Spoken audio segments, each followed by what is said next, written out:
All right, family, welcome to Producer Points. This is Herb Hill, and I'm your host. And listen, I just want to thank y'all for tuning in to episode number 16, which dealt with what? Garage Band.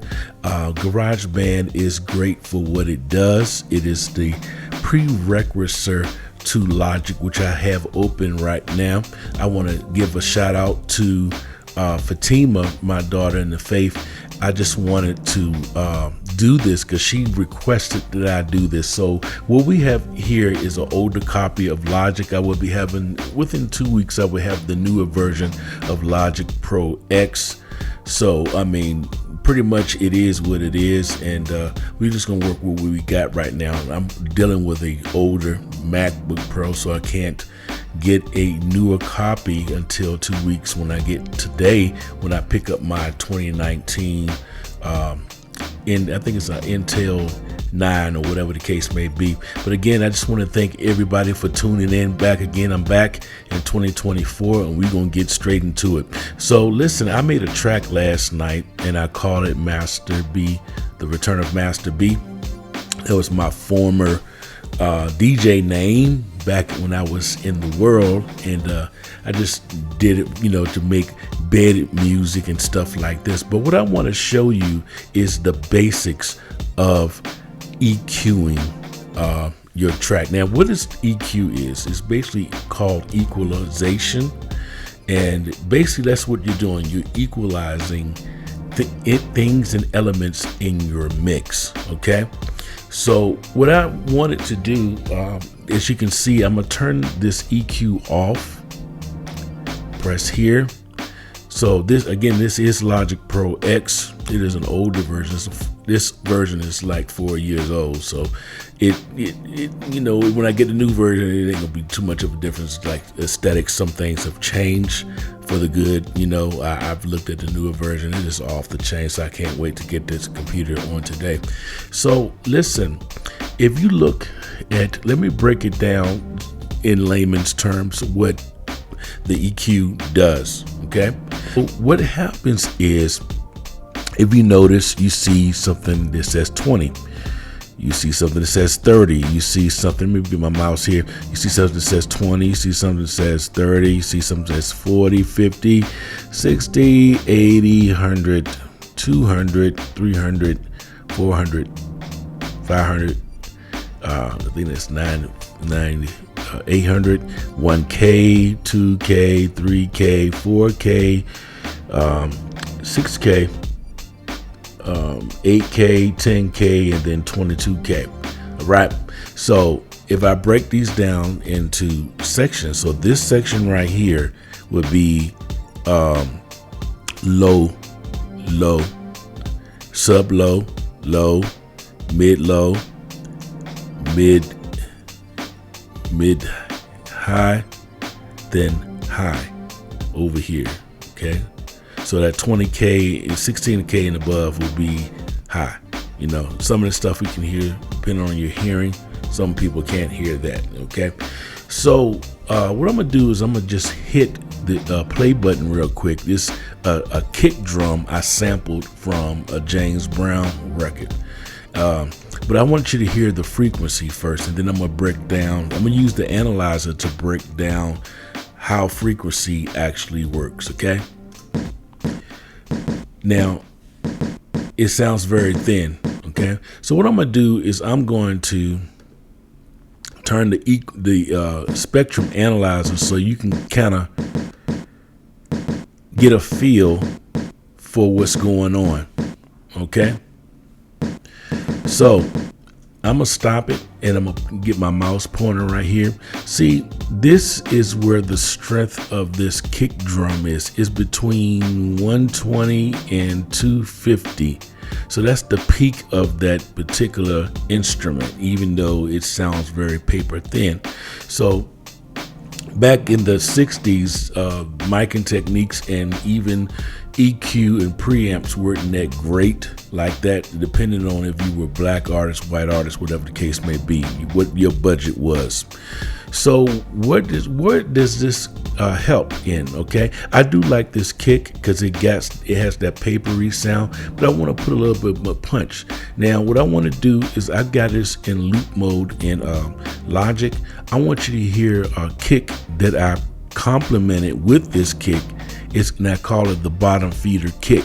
So it has a little bit more bottom end to it. So I'm gonna let you hear this.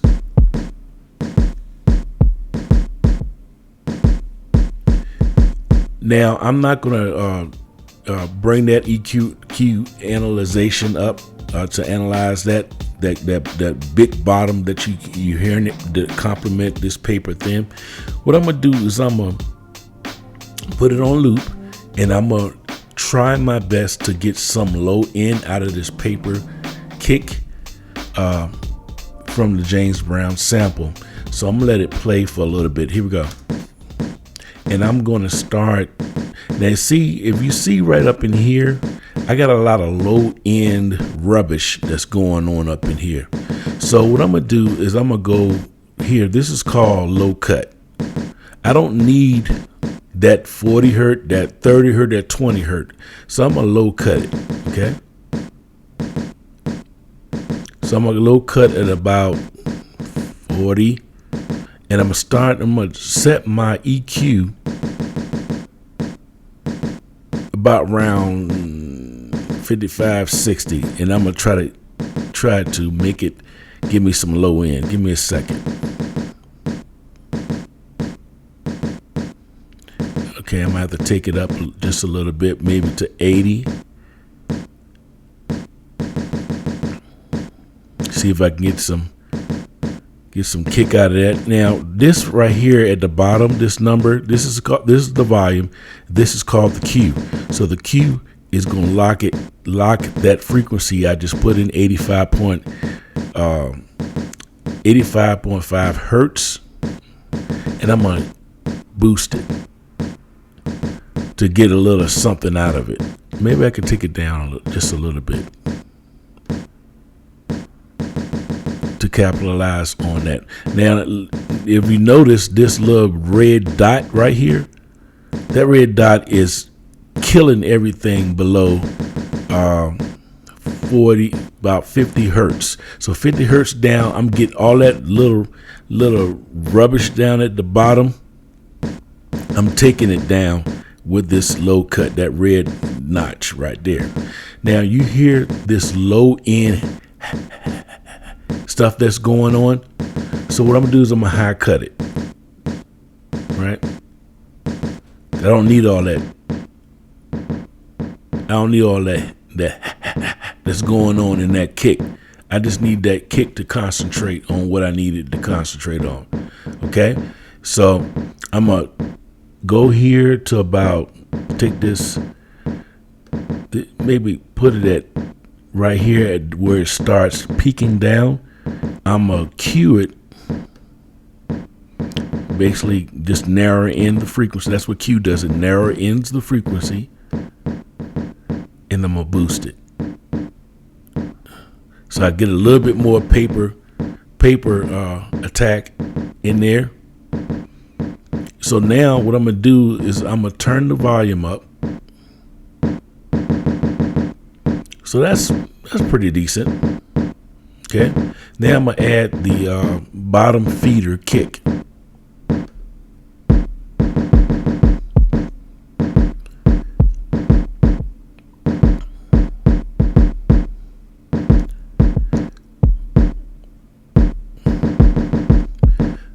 So they kind of working together a little bit more when they were.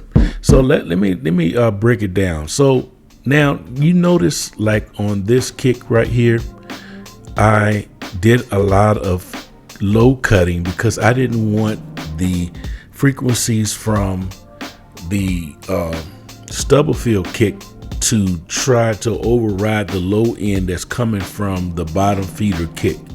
And so I'm just concentrating on, what's this?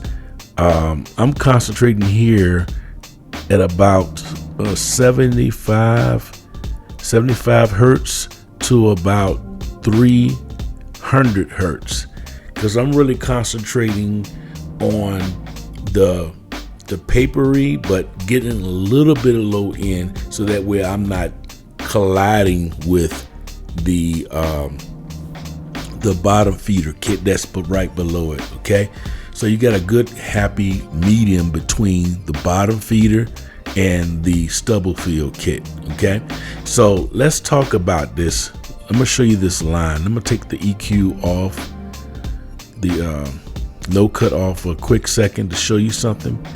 So I'm gonna let's see, I'm gonna take this down so you can show you a little bit more understanding right here. See all of this right here? That's a lot of low end rubbish sitting up in there. And one of the things in the mix that you have to understand, that when you add these little nuances and stuff from the highs and stuff from the low that you really don't need, that stuff comes into the low, the noise floor. And the more, elements that you don't need, and even though it could sound good, but in the low end register, it's muddying up the mid range frequencies, and it's turning up the high end frequency. Bass eats up a lot of energy in a mix, and all of those elements is, so if you got 56 tracks or 32 tracks or 24 tracks, all of that noise floor builds up. It builds up, and then you have all of this weirdness in the mix. Because what you have to do, some people don't believe in using EQ because they're intimidated by it. But when you start soloing these different elements, you find out in the mix that that rumble ain't right. I need to take that rumble out. So then you put that low cut in there. See, a lot of times we might not understand the technicalities, but if you start just messing with these different icons and stuff like that, and start playing with them, you know what I'm saying? Don't be afraid of the EQ. The EQ is your friend. You have to learn what terminologies are. Okay, this is low cut. That's called a shelf EQ. That's a parametric. That's another shelf EQ. This is a high cut.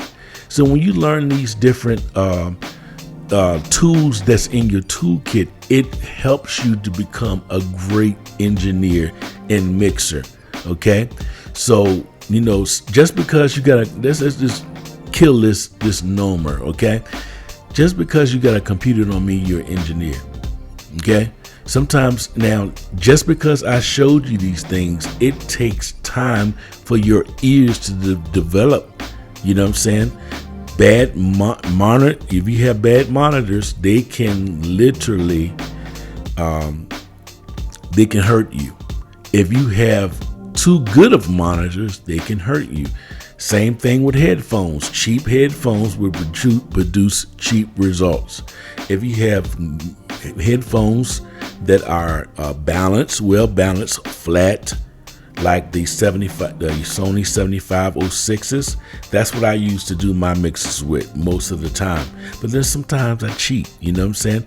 I cheat using my V motors by Roland, because they have a great balance of mids, bass, and highs, without being too bassy, too midi, or too trebly. It keeps everything in perspective. And so this is just volume number 1 of EQing.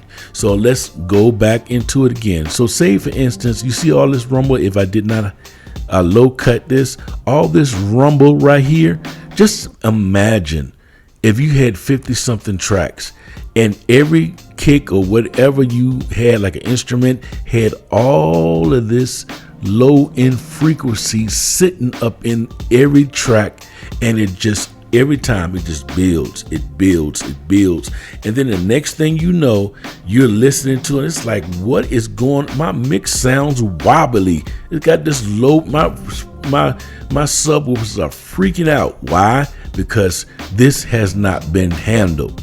This is the most important when you go into Logic or Pro Tools, which I do have a copy of Pro Tools down here. But whatever platform you use, understand the science of frequency. It is listen, every instrument has its own frequency, and so when you have the EQ, all you're doing is getting what you need out of every channel, out of every track, and cutting out or adding in what it does or what it does not have. That's the science. Then you got compression, which we would deal with on another episode, maybe episode number 19. Then you have gating. So if you can't get some of the artifacts out with EQ, you can use gating to do these things. And so that could be episode number 20. Just bear with me. We're just teaching you the basics. Okay. So now I'm about to close this session of producer points out, but I want you to pay attention to this. See, even though this is on a down slope right here, I don't need all of that. See, that's interfering with a hi-hat. That's interfering with a snare.